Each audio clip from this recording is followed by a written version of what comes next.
জিন্দিগিতে কোনোদিন কারো পিছে লাগিয়েন না। বল, আমাদের নবী মোহাম্মদ সাল্লাল্লাহু আলাইহি সাল্লাম বলেন, আরাজা রব্বি, আমার প্রতিপালক একদিন আমাকে উপরে নিয়ে যাচ্ছেন, মারার তো বেকমই, কতগুলি লোকের পাশ দিয়ে আমি চলে যাচ্ছি, লাহুম আজফারু মিন নুহাসিন, তাদের নখ হচ্ছে তামার, অনেক লোক বড় বড় নখ, তামার নখ, নখ দিয়ে মুখকে খামচাচ্ছে, গোশত তুলে ফেলছে, বুককে খামচাচ্ছে, গোশত তুলে ফেলছে। আমি বললাম, জিবরাইল, মানা হাউলা, এরা হাই হাই, এ কি কথা? তারা তাদের নিজের নখ দিয়ে মুখের গোশত তুলে ফেলছে, এরা কারা? তখন আল্লাহ রাসূল বললেন, শোনো, আল্লাযীনা ইয়াকাউনা ফি আরাদিন নাস, যারা মানুষের গীবত করতে, এরা হলো তারা। মনে থাকবে না কথা? আয়েশা রাদিয়াল্লাহু তাআলা আনহা তার সতীনের একটু নিন্দা করেছিলেন। আমাদের দেশের ভাষায় সতীন, সাফিয়া, খুব সুন্দরী মহিলা। আল্লাহ রাসূল মাঝে মধ্যে সাফিয়ার প্রশংসা করতেন। সাফিয়া রাদিয়াল্লাহু তাআলা আনহা ছিলেন খুব সুন্দরী, তিনি ছিলেন বড় ঘরের মেয়ে, মাঝে মধ্যে প্রশংসা করতেন।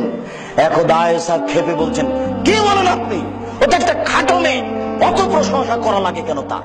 তখন আল্লাহ রাসূল বললেন, শোনো আয়েশা, লাকাদ কুলতে কালেমাতান লা মুজাজাত বিমাইল বাহরে লা মুজাজাতহু, তুমি এমন একটা কথা বলেছো, এই কথা যদি সাগরে ফেলে দেওয়া হয় তাহলে সাগরের পানি ঘোলা হয়ে যাবে।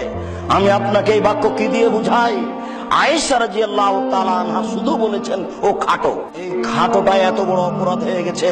আবু হুরায়রা রাদিয়াল্লাহু তাআলা আনহু বলেন, রাসূল সাল্লাল্লাহু আলাইহি ওয়াসাল্লাম বললেন, হাল তাদরুনা মাল গীবাত, আমাদের নবী মোহাম্মদ সাল্লাল্লাহু আলাইহি সাল্লাম বললেন, তোমাদের জানা আছে গীবত কাকে বলে?